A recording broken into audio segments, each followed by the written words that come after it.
Hi, welcome to This Week in Ames. I'm Susan Gwiazda. On today's show, we check in with the Public Works Department.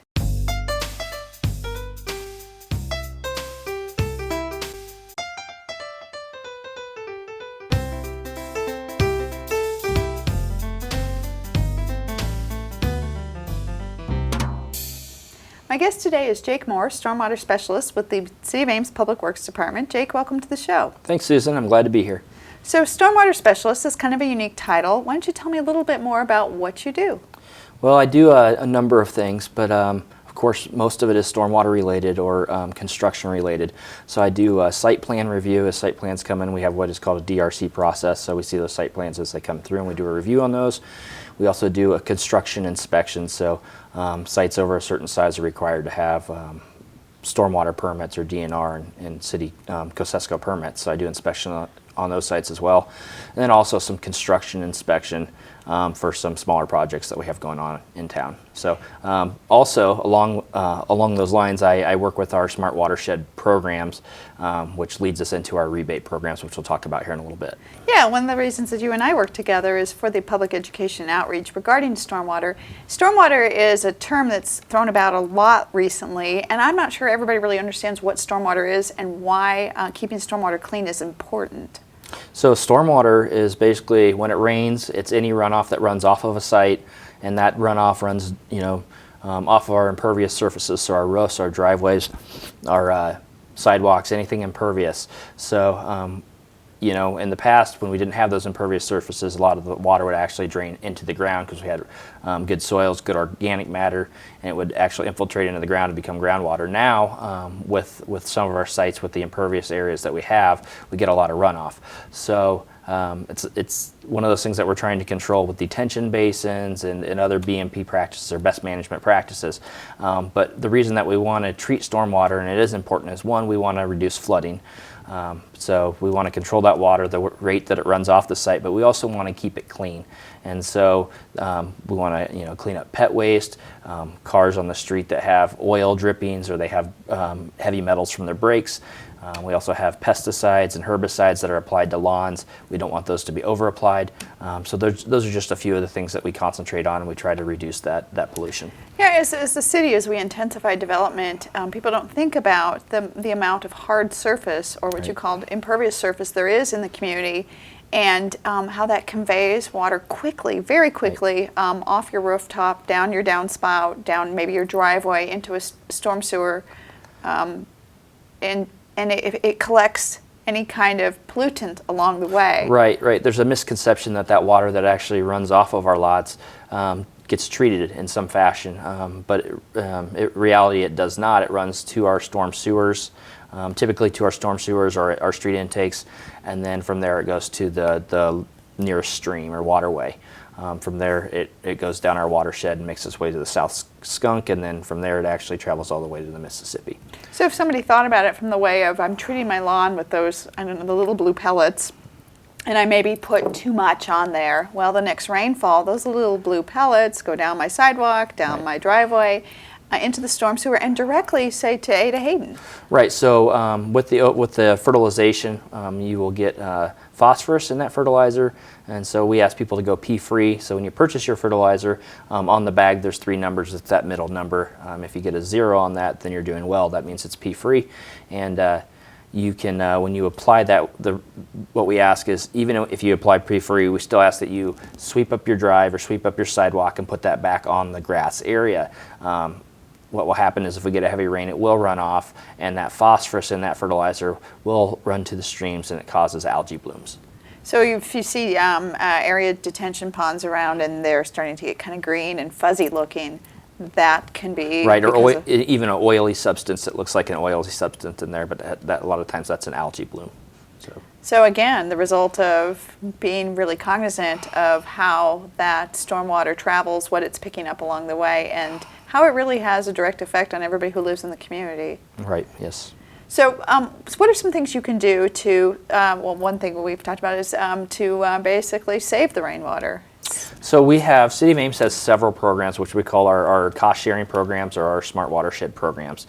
And the 4, we're working on a 5th right now. It's not really a rebate, but it's more of a volunteer opportunity. But the 4 that we currently have right now, we have rain barrel rebates. Of course, that's very simple. Rain barrel, the rebate covers, in most cases, about half the cost of the rain barrel. It's a $50 rebate, and it allows you to purchase a rain barrel from whoever you choose to purchase that from. We always encourage people to purchase from local Ames businesses, but you purchase that rain barrel, and what you do is you put that at your downspout where your downspout discharges off your house, and that water will actually drain into that barrel, and then you can use it later on, use that water to water your plants, or just release it into your grass later on after the rain stopped. That way we don't create, or we don't have as much runoff come off of that lot. So really just a holding. It's just collecting and holding the water Right. for use later. Right. So the rain barrel, I would say, is the easiest, or the simplest rebate that we have out there. Very easy. You don't have to go through training to do that program. Anybody is eligible for that as long as it's 1 rain barrel per parcel, and you just submit a quick application form, and you can send that in to me, and I'll give you the where you can find that here in a few minutes after we run through the rest of these. The second, Has the rain barrel rebate been popular? it has been popular. We do, on average, around 65 rain barrels per year. I believe we started it back in 2009, and we've done a little over 400 rain barrels. I think 415 rain barrels is what we've done so And you far. show them as 50, 60 gallons, or? The minimum is 50 for the rebate. Most barrels are about 55 gallons is what we see come through. Okay. The second program that we have is for soil quality restoration. And the idea behind the soil quality restoration is, again, we want to increase the organic matter in that soil. So we want people to add or aerate their yard to decompact it a little bit. You add a compost, or a good good rich soil with organic matter in it, and then you overseed that. And what that does is that allows your yard to infiltrate more water. It will hold that water and put it back into the ground instead of having it run off the site.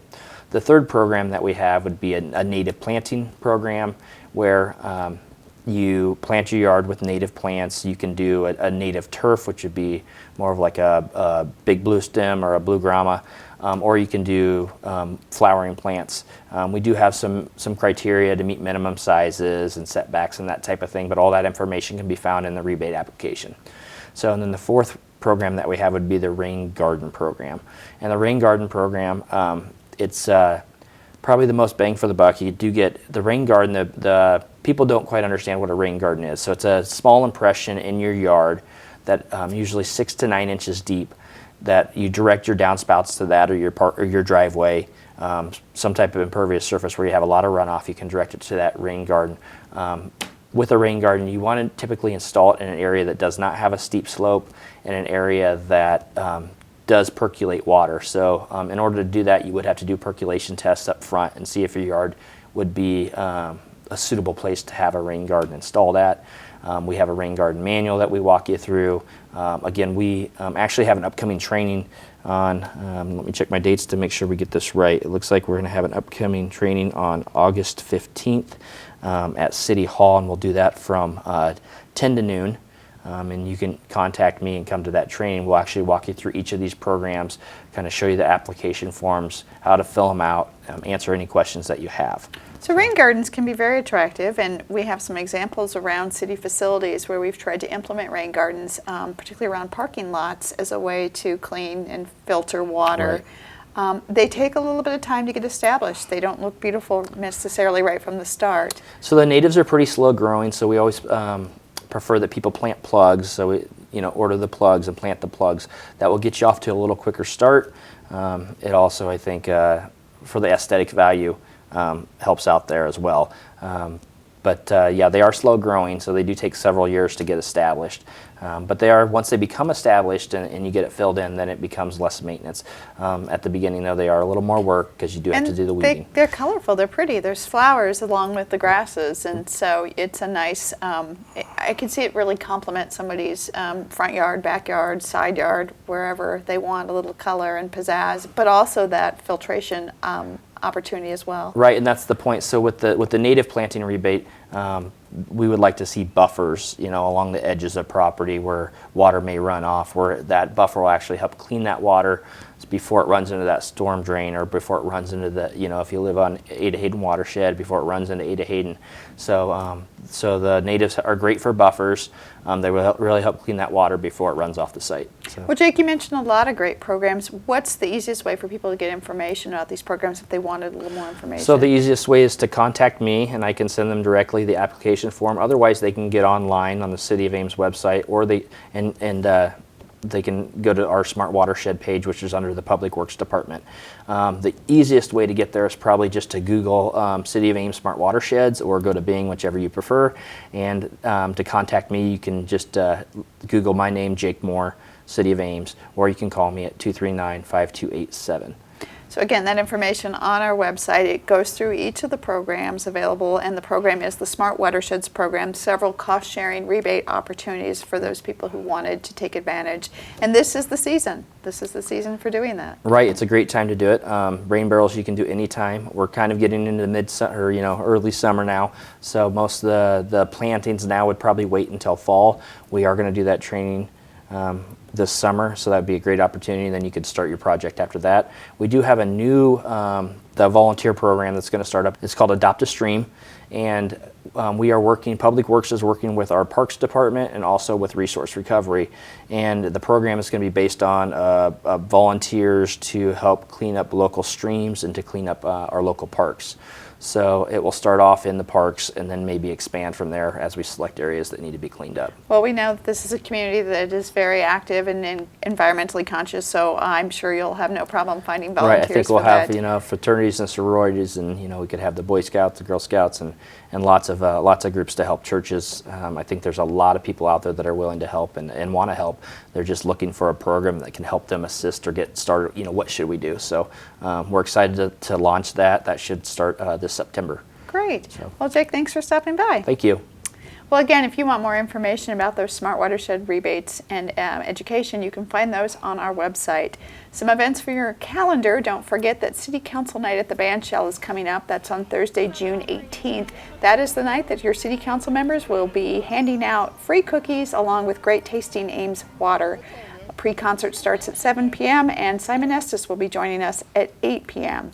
Also, don't forget the fireworks are coming up. That's the 4th of July fireworks. Those will be on Friday, July 3rd this year, followed on Saturday, July 4th with the Community Pancake Breakfast and annual 4th of July parade. Well, that's our show for today. Thanks for watching, and tune in next week for This Week in Ames.